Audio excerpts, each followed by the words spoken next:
உனக்கு ஆக்சிடென்ட்னு சொல்லி தானே எங்களை கூட்டிட்டு போனாங்க. ஆனா அங்க போன உடனே எங்களை கத்தியை காட்டி மிரட்ட ஆரம்பிச்சிட்டாங்கடா. ஏன்டா இப்படி பண்றீங்கன்னு கேட்டா ஏதோ குடுக்கல் வாங்கல் தகராறுன்னு சொல்றாங்க.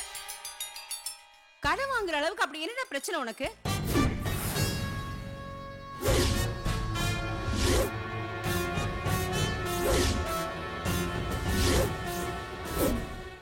அது அது ஒரு வருஷமா பிஸ்னஸில் லாஸு. வேலை செய்கிறவங்களுக்கு சம்பளம் கூட கொடுக்க முடியல. அதான் ஃபைனான்ஷியர் ஒருத்தர்கிட்ட கடன் வாங்கியிருந்தேன். சொன்ன தேதிக்கு பணமும் தர முடியல. அதனால் என்ன மிரட்டுறதுக்காக அவங்க இந்த மாதிரி பண்ணிட்டாங்க. டேய், இதுதான் உண்மையான காரணமா இல்லை ஏதாவது தப்பு பண்ணி மாட்டிக்கிட்டியா? என் மேலே உனக்கு நம்பிக்கை இல்லையா? எப்படிடா நம்புறது?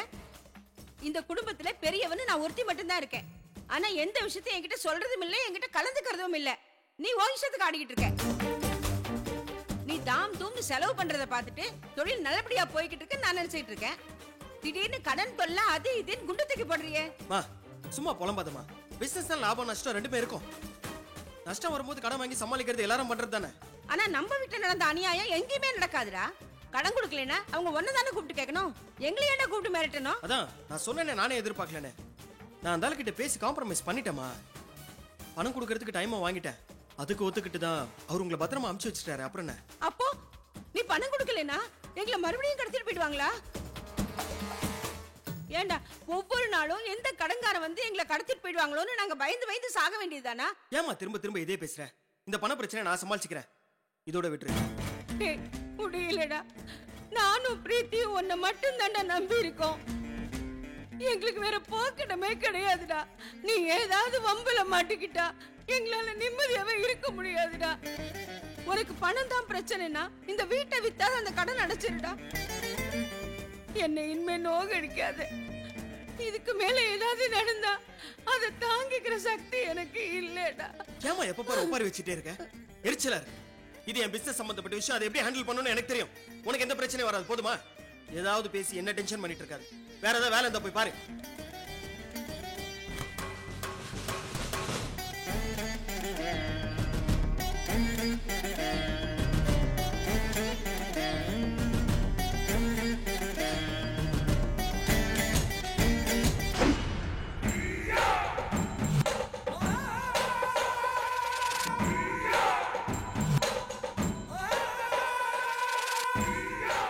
அவமானமா இருக்குடா. யானைக்கு கூட அடிச இருக்கும். ஆனா இந்த சண்முகராஜனுக்கு அடிச இருக்காதுன்னு கர்வமா இருந்தேன்டா. என் பண பலமும் அதிகார பலமும் நான் நினைச்சதெல்லாம் நடத்தி காட்டும் நம்பினேன். ஒரு சுண்டக்காப்பைய சத்யா என் கண்ணிலே வரல விட்டு ஆட்டானே. அதை நினைச்சால உடம்பெல்லாம் எரியுதுடா. எங்களுக்கும் அசிங்கமா இருக்குயா. நீங்க ஊன்னு ஒரு வார்த்தை சொல்லுங்க, அவன் கதையை முடிச்சுட்டு வந்துடுறோம். எனக்குள்ளேயும் இந்த கோபமும் வெறி இருக்குடா. ஆனா அவனை பலி கொடுக்கறது இப்ப முக்கியம் இல்ல. பௌர்ணமிக்குள்ள பரிகாரம் நடத்துறது முக்கியம்னு நான் அமைதியா இருக்கேன். அது மட்டும் இல்ல, எனக்கு நேரம் சரியில்லை. அவன் மேல கைய வச்சு எந்த வில்லங்கத்திலையும் மாட்டிக்க கூடாது. அது சரிங்கய்யா. அவன் ஆத்தாலையும் பொண்ணையும் நாம அனுப்பியிருக்க கூடாது. அவங்கள யாராவது ஒருத்தரை போட்டு தள்ளி இருந்தா அவன் கண்டிப்பா நிலாவை பத்தி சொல்லி இருப்பான். இல்லடா, இந்த சத்யா அயோகனுக்கெல்லாம் அயோக்கியனா இருக்காண்டா. என்னோட அனுபவத்துல எத்தனை எதிரிகளை நான் காலி பண்ணிருப்பேன். அதே மாதிரி இவனையும் மடக்கலான்னு தப்பு கணக்கு போட்டேன். அம்மாவுக்கும் பொண்ணுக்கும் ஆபத்துனா எவ்வளவு பெரிய அயோக்கியனா இருந்தாலும் பதறி ஓடி வருவான். ஆனா இவன் கொஞ்சம் கூட அசரல. என்ன வேணா பண்ணிக்கங்கன்னு சாதாரணமா சொல்லிட்டு போயிட்டான். அவங்கள கடத்திக்கிட்டு வந்து அடைச்சு வச்சதுல நமக்கு தான்டா டைம் வேஸ்ட். இப்ப என்னங்க ஐயா பண்றது? ஒரு மாமா பையன் கூட தோத்த மாதிரி ஆயிடுச்சு. இந்த சண்முகராஜன் எப்பவும் யாருகிட்டையும் தோக்க மாட்டான். இப்ப வந்திருக்கிறது ஒரு சின்ன தடங்கல், அவ்வளவுதான். அந்த நிலம் யாருக்கு சொந்தங்கள் தான் அவனுக்கு எனக்கும் போட்டி நடந்துட்டு இருக்கு. அவளை கல்யாணம் பண்ணிக்கிட்டா நான் தானே போட்டியில ஜெயிப்பேன். ஐயா, இன்னும் நமக்கு நிலாவை பத்தின டீட்டெயிலே கிடைக்கலையே ஐயா. எல்லா நேரத்திலையும் தகவல் நம்மளை தேடி வரும்னு எதிர்பார்க்க கூடாது. சில சமயங்கள நாம தான் அதை தேடி போகணும். புரியலையா? சத்யாவோட போன் நம்பர் நம்ம கிட்ட இருக்குல்ல, அது எந்த நெட்வொர்க்னு பாரு. யார பிடிக்கணுமோ பிடிச்சு அந்த நம்பருக்கு யாரெல்லாம் கால் பண்றாங்க, அவன் யாருக்கெல்லாம் போன் பண்றான்னு கேட்டு தகவல் வாங்குங்க. அதுல நிச்சயமா நிலாவோட நம்பர் இருக்கும். அந்த நம்பர் கிடைச்சிருச்சுன்னா நிலாவோட அட்ரஸை கண்டுபிடிச்சிடலாம். அதுக்கப்புறம் அவளை ஈஸியா தூக்கிடலாம். அதுலயும் ஒரு சிக்கல் இருக்குயா. சத்யா எவ்வளவு பெரிய கிரிமினல் நமக்கு நல்லாவே தெரியும். நிலா காணாம போயிட்டான்னு தெரிஞ்சா உடனே அவனுக்கு நம்ம மேலதான் சந்தேகம் வரும். அப்புறம் உங்களை பத்தி அவன் போலீஸ்ல போட்டு கொடுத்துட்டானா நீங்க மாட்டிப்பீங்களே. அதுக்கு ஒரு திட்டம் வச்சிருக்கேன்டா. அவன் வெளியே இருந்தா தானே கம்ப்ளைண்ட் தருவான். நிலாவை தூக்குற அதே நாள்ல அவனையும் தூக்கிடுங்க. எனக்கு நிலாவுக்கு கல்யாணம் முடிகிற வரைக்கும் அவன் நம்ம கட்டுப்பாட்டில் தான் இருக்கணும்.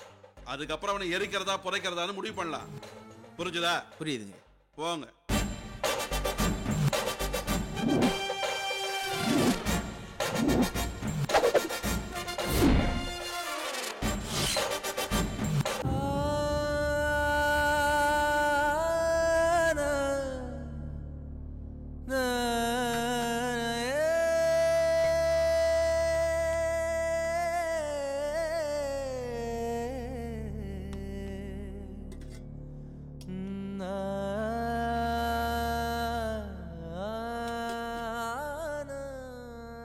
அப்பா சாப்பிடுங்கப்பா. இல்ல வேண்டாம். இன்னும் ஏன்பா அவனையே நினைச்சு வருத்தப்பட்டுட்டு இருக்கீங்க? திலீப்னு உங்களுக்கு ஒரு பையன் இருந்தா அவன் தொலைஞ்சு போயிட்டா நினைச்சு தலைமுழுகிடுங்க. இனிமே அவனை நினைச்சு நீங்க ஒரு நிமிஷம் கூட வருத்தப்படக்கூடாது. என்னைக்காவது ஒரு நாள் தான் செஞ்ச தப்ப உணர்ந்து வந்து நிப்பா. அப்ப கூட நீங்க அவனை மன்னிக்க கூடாதுப்பா. இல்லம்மா, தப்பு என் மேலதானே இருக்கு. ஒரு அப்பாவா அவன் கேட்டதை நான் செஞ்சிருக்கணும்ல. ஒரு அப்பாவா என்னோட கடமை அதுதானே. இது வரைக்கும் அப்படித்தானே நடந்திருக்கேன். இந்த தடவை தான் தவறிட்டேன். திரும்ப திரும்ப இதையே சொல்லாதீங்கப்பா. 5 லட்சம் ரூபாய் ரெடி பண்ணனா உடனே எங்கப்பா போறது? அவனுக்கு அது தெரிய வேண்டாம்.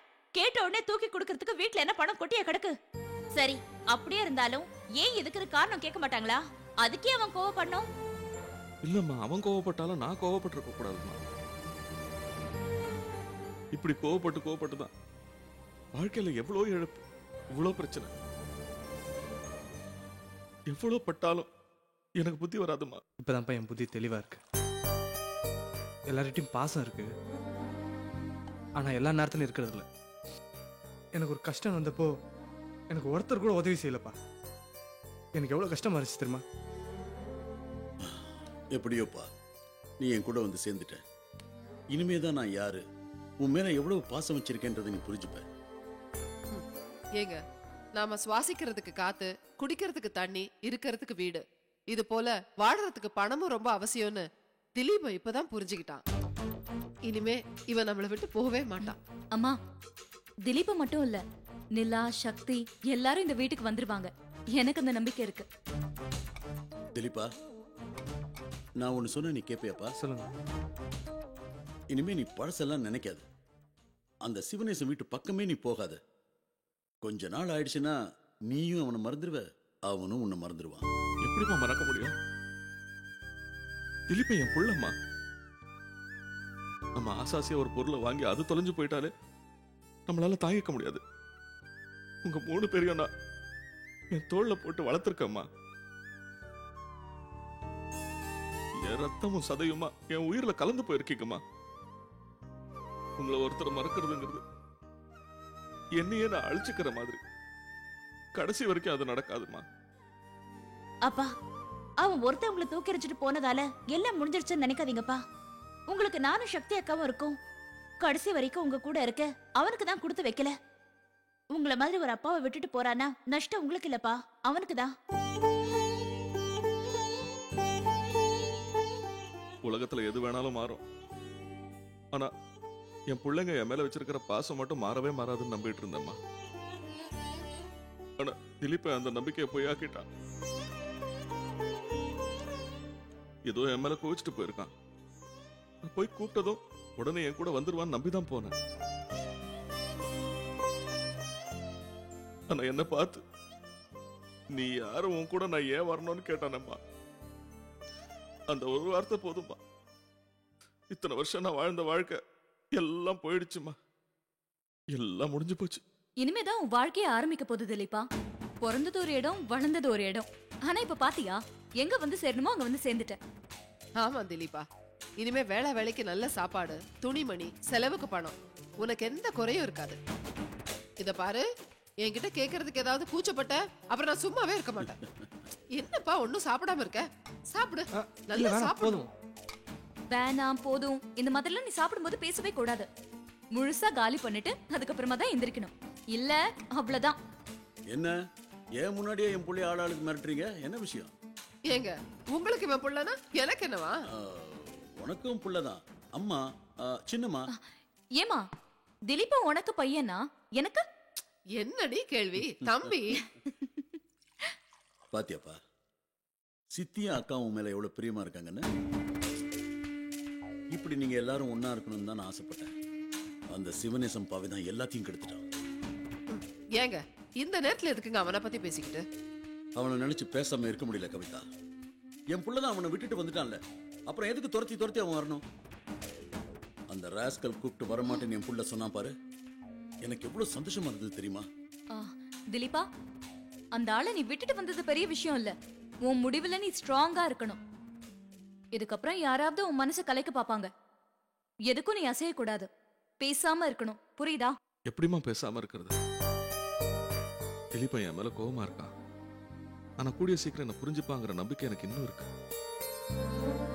ஆனா சுசி விஷயத்துல தான் அவன் என்ன முடிவு எடுக்க போறான்னு தெரியல.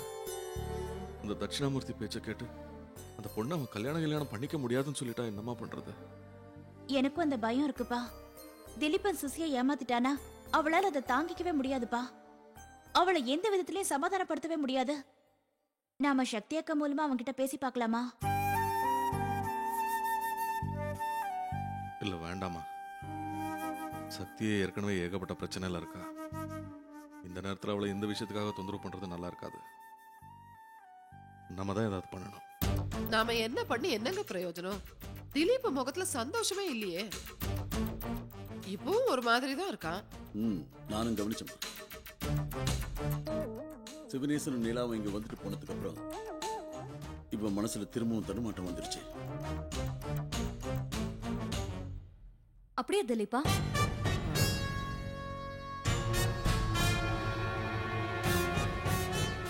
அப்படில ஒண்ணும் இருக்காதுப்பா. திலீபனுக்கு சிவனேசன் நினைப்பும் மத்தவங்க நினைப்பும் வராம இருக்கணும்னா உடனே அவனுக்கு ஒரு கல்யாணத்தை பண்ணிடுவோம். இல்ல, அவசரப்பட வேண்டாம். நான் இன்னும் கல்யாணத்தை பத்தி எந்த முடிவு எடுக்கல.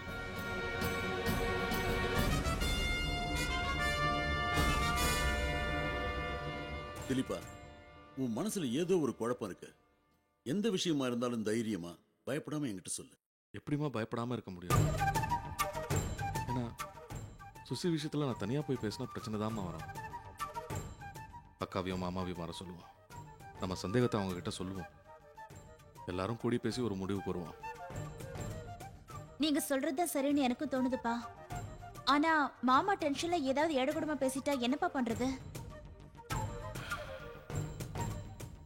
பக்குவமா பேசிதாமா அவருக்கு சூழ்நிலையை புரிய வைக்கணும். என்ன, என் வார்த்தையை மீறி அவர் ஒன்றும் செஞ்சிட மாட்டாருன்னு தான் நான் நம்புறேன். எனக்கு நம்பிக்கையே இல்லை திலீபா. சுசியை மட்டும் நீ கல்யாணம் பண்ணிக்கிட்டா நீ நிம்மதியாவே இருக்க முடியாது. சுசியை விட ஷாலினி தான் உனக்கு எல்லா வகையிலையும் கரெக்ட். இப்போ உன் ஸ்டேட்டஸ், வசதி, அந்தஸ்து எல்லாமே மாறிடுச்சு. உன் லெவலுக்கு ஏத்த மாதிரி தான் நீ உன் பெட்டர் ஆஃபர் செலக்ட் பண்ணணும். நீ சொல்றதெல்லாம் கரெக்ட் தாண்டி. இத பாரு திலீபா, பொருந்தாத பொண்ணை கட்டிக்கிட்டா வாழ்க்கை முழுக்க நீ நரகம் தான் அனுபவிக்கணும். ஆனா நீ ஷாலினியை கல்யாணம் பண்ணிக்கிட்டேனா எல்லா வகையிலையும் உன் வாழ்க்கை சந்தோஷமா இருக்கும். வெங்கடேஷ் அங்கிளுக்கு அவ ஒரே பொண்ணு. அவளை மட்டும் நீ உன் வைஃப் ஆக்கிக்கிட்டா அவ சொத்து முழுக்கவும் உனக்கு தான் வந்து சேரும். அது மட்டும் இல்லாம அப்பாவோட சொத்தும் உனக்கு கிடைக்கும். சொர்க்கம் சொர்க்கம்னு சொல்லுவாங்கல்ல, அத நீ இங்கேயே அனுபவிக்கலாமேடா.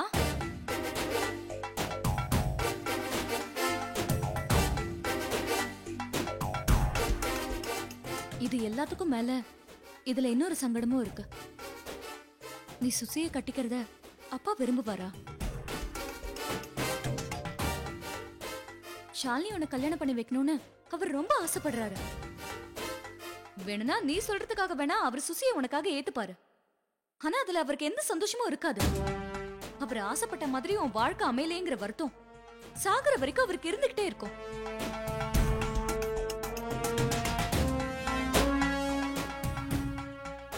சுசி இந்த வீட்டுக்கு வந்துட்டா அவளை சாக்கா வச்சு சிவனேசன், அக்கா, மாமான்னு எல்லாரும் வந்துட்டு போயிட்டு தான் இருப்பாங்க.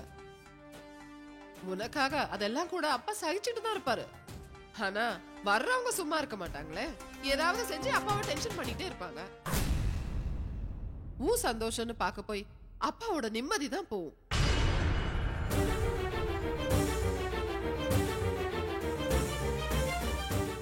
நீ அப்பாக்கு சந்தோஷத்தை கொடுக்க போறியா இல்ல கஷ்டத்தை கொடுக்க போறியா? நீ முடிவு பண்ணிக்கோ.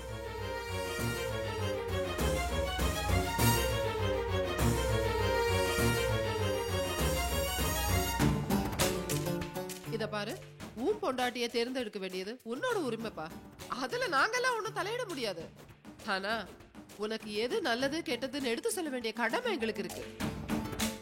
அதை ஏத்துக்கிறதும் ஏத்துக்காததும் உன் இஷ்டம். பிரியா, வா போலாம். திலீப யோசனை பண்ணி முடிவெடு.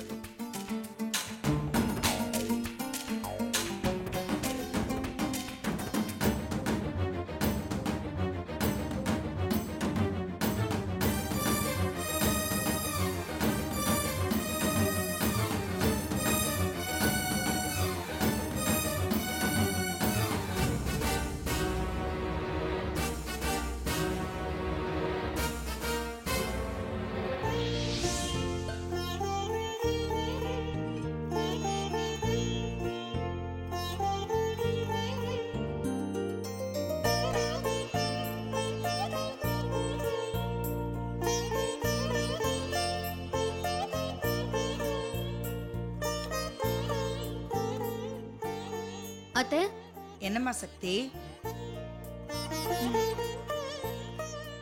எல்லா வேலையும் முடிச்சிட்டியாம்மா? முடிஞ்சிருச்சு அத்தை. ஜமுனாக்கு மாப்பிளைக்கு பால் கொடுத்துட்டியா? கொடுத்துட்டேன் அத்தை. சரிம்மா, நீ போய் படு. சரி. சக்தி, என்னத்த?